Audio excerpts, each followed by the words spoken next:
Good morning, everyone. My name is Shannon. Welcome to King Family Farm. We're happy to have you here. As you can see, it's late fall.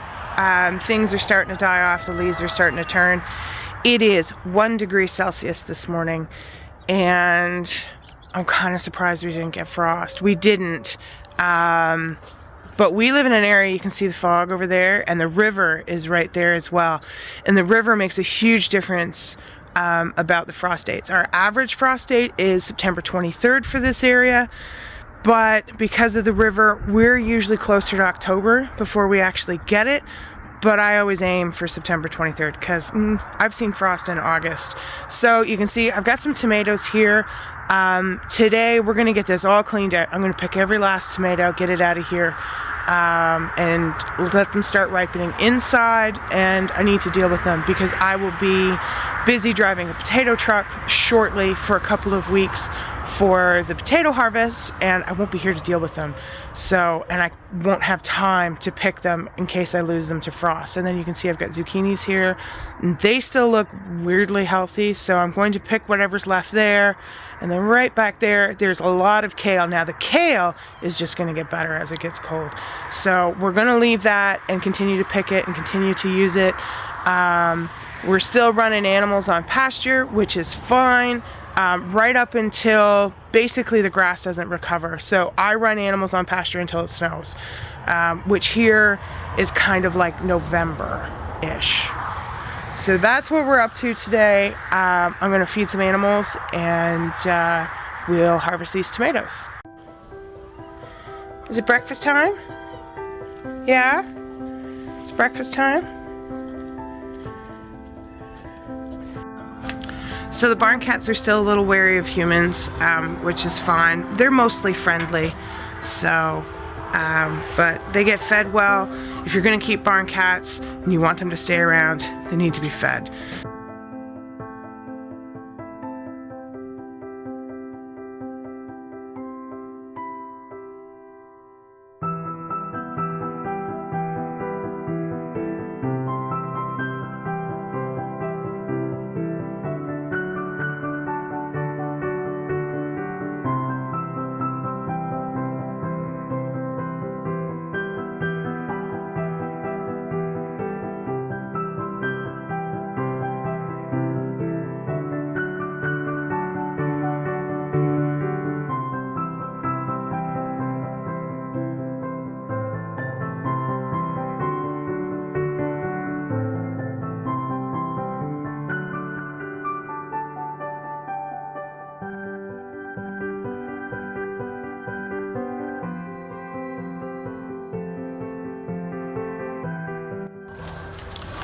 So I also got some seed mail I thought I'd share with you guys. I think right now is a great time, like late August, September, even into October, getting your seeds now instead of waiting until possibly January and not getting what you want. Now's a good time to buy seeds. So I always order really, really early. I think most of what I've got here happen to be tomatoes. I've got a couple peppers here, but I was looking for some interesting tomatoes to grow, so I ordered from Baker Creek. I will link them down below for you. But I love seed mail. So these are all either heirloom or open pollinated varieties. So yes, they're kind of pricey because they're coming in from the US, and yes, you can get them other places in Canada. But if you're careful and you really want to save your seeds, you can save seeds from these, so you only have to buy them once. So I've got Black Beauty,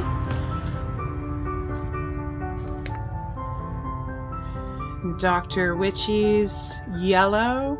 I'm probably saying that wrong. Dr. Witchy's Yellow. Someone will correct me. I've been trying to get this one for a while, and every time I try to buy it, of course, it's not available, but it's called Brad's Atomic Grape, and it looks cool. So sometimes I like to grow things just because they're pretty. Bread and Salt. So this one is more of like an oxheart tomato, and I think it's going to be meatier, less gel, and it might can fairly well, but be like a really big tomato. Berkeley tie-dye green. I find these ones, these taste really good, and they kind of look cool on a tomato plate, like a salad plate. Barry's Crazy Cherry. This is Queen of the Night. 80 to 90 days mid-season. It's a salad tomato. So it's not as big as like a beefsteak. You're not going to get like 1 to 2 pound tomatoes out of it. It's going to be more of like squash ball size. Yeah. And then I wanted to try these. These are Craig's Grande jalapeno. Although I have to say, I really liked the size of the jalapenos I got this year off of the ones I did grow, and I can't remember the name of them. It has left me, but I'll try and figure out what it was, and I'll write it down below.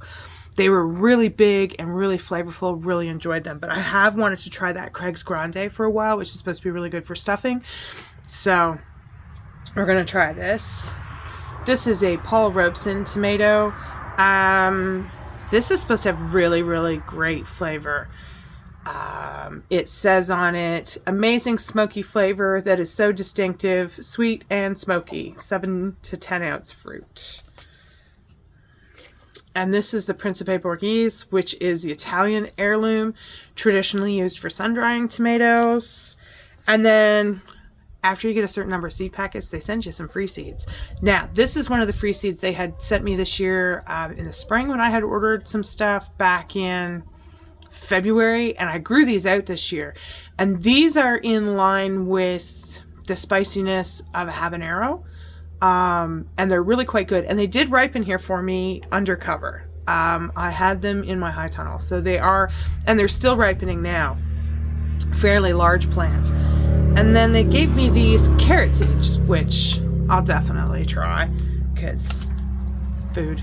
So that's the seed order that I've got here, and kind of excited about it. So I tend to buy seeds and hoard them up. There's absolutely no reason not to order seeds this time of year.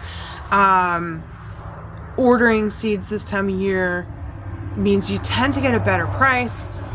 It doesn't matter that they are dated for sale for this year. Seeds keep for years. As long as you keep them cool and dry, they're just fine. There's a few things that kind of lose their germination rates as they get older, but tomato seeds are not really one of them. So I'm not super concerned about having more than I need.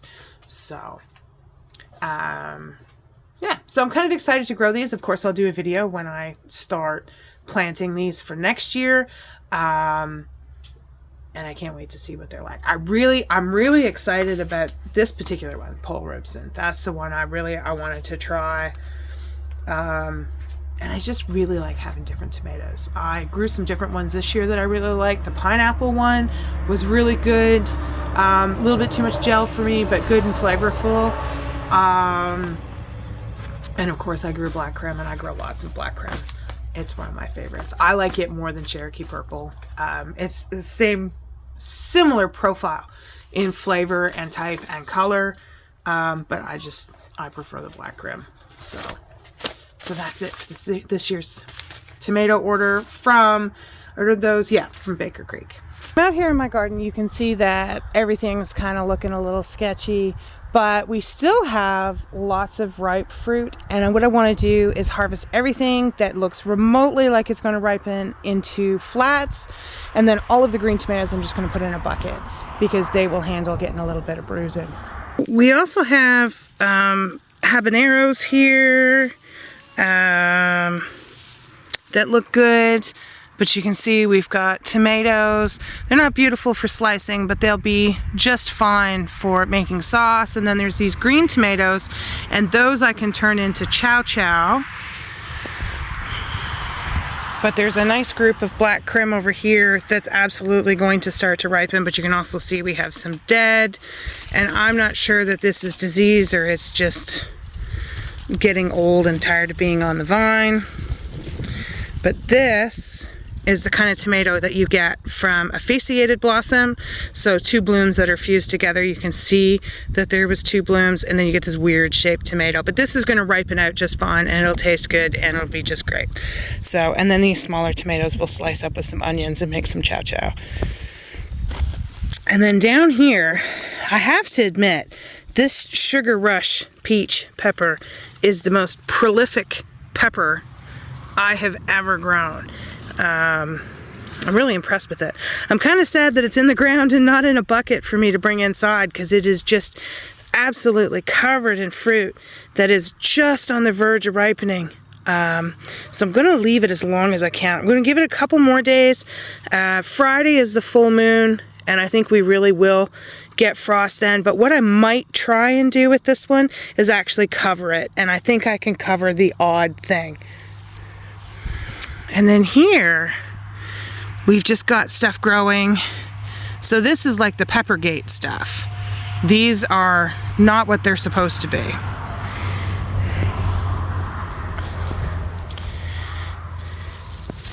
But down in here, we've got some nice mildly hot peppers. Over here, we've still got some really nice zucchinis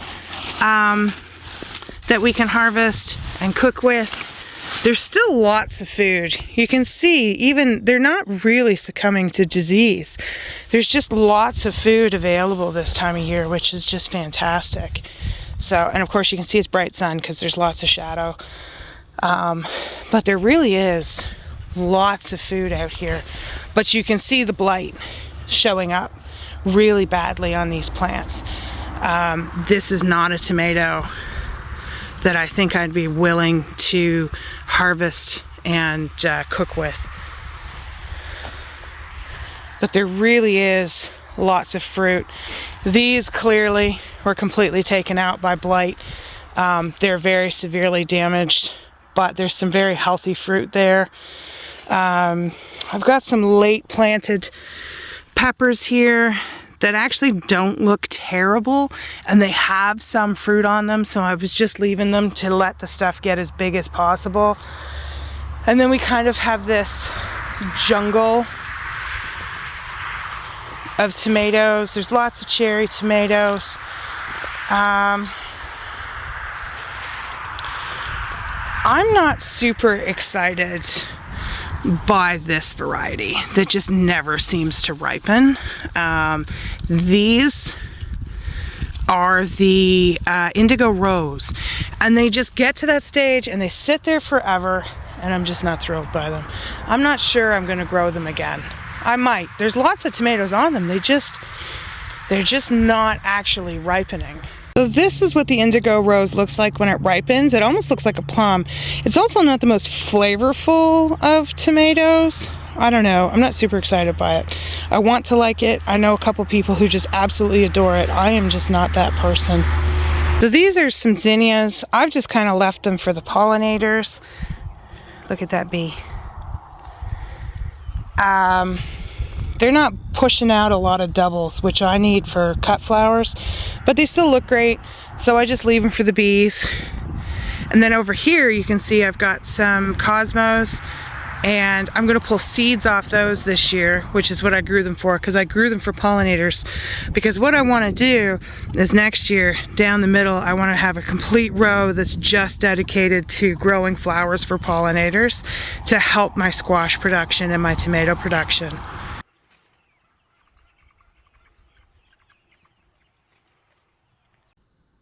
So far I've picked all of these tomatoes.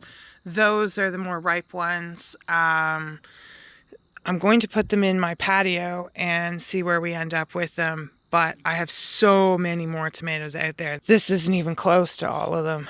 So, but they look good. There's lots of them. It's too bad our season is so short, because it would have just been a really fabulous crop. Our high tunnel is pretty much finished. I'm quite disappointed in the Tabasco peppers. They're just really not, I don't know, they're kind of like covered in little blooms and they took forever, but they're not really doing anything. We did get a really fantastic harvest of cayenne peppers, and as you can see, there's quite a few more coming here, but I've definitely got enough to dry and make powder for me for the rest of the year. So our jalapeno crop was good, banana peppers were great. This habanero plant is doing quite well. I'm a little disappointed in this lemon jalapeno. I don't know, they seem to just rot before they ripen, which is probably my problem, but it's the way it is. Back in there you can see the orange there, that's that datil pepper that I got seeds for, and they turned out really quite good. But there's so many tomatoes in here. The vines finally just started, like they're just way up there, and some of them have just started to completely collapse. We've got a little bit of disease in here. It's not too bad, but it's getting time. Lots of cherry tomatoes, lots and lots of food in here, but we'll pick most of this tomorrow. I'm actually starting digging potatoes on Friday, so I've got one more day to get everything harvested that I can, to go to market Saturday, and that's kind of it. This is another one of those Sugar Rush peach peppers, and the peppers are not as big inside, but they are definitely ripening faster in here, so that's really nice. We had good beefsteak tomatoes in here, not fabulous but pretty good. Our cucumbers didn't do anything, but the cherry tomatoes are fabulous. They've really been great. I've already harvested all of the cucumbers off of this, because you can see I harvested them last week, and you can just see the leaves, they've just given up. And that's okay. I've got way more than I know what to do with, and we're just going to tear this off the trellis. And then in here, you can see the beans are not looking too bad. There we go. The beans are not looking too bad. I'm hoping that they get longer time before the frost, because I really would like the seed to develop, and I'm not sure we're actually going to get developed seed this year, which would be too bad, but it's kind of the way it goes. The pods are really starting to fill out. I'm hoping that they can really develop and start drying on here. This one looks really nice. So there's definitely lots of beans here. Of course, we do have some disease issues, but it's not a terrible crop. So we'll just see what happens with it, hope for the best. I'm probably not going to grow this frosted explosion of grass again. It's just not super popular with my florist. She's not really thrilled by it. So, but the Ammi did well. The dill was fantastic, and you can see the dill is going to seed here, and so I'm probably going to come out here tomorrow. It's starting to get a bit damp again because we're getting late into the evening. I'm going to wait till tomorrow mid-afternoon and harvest all of these.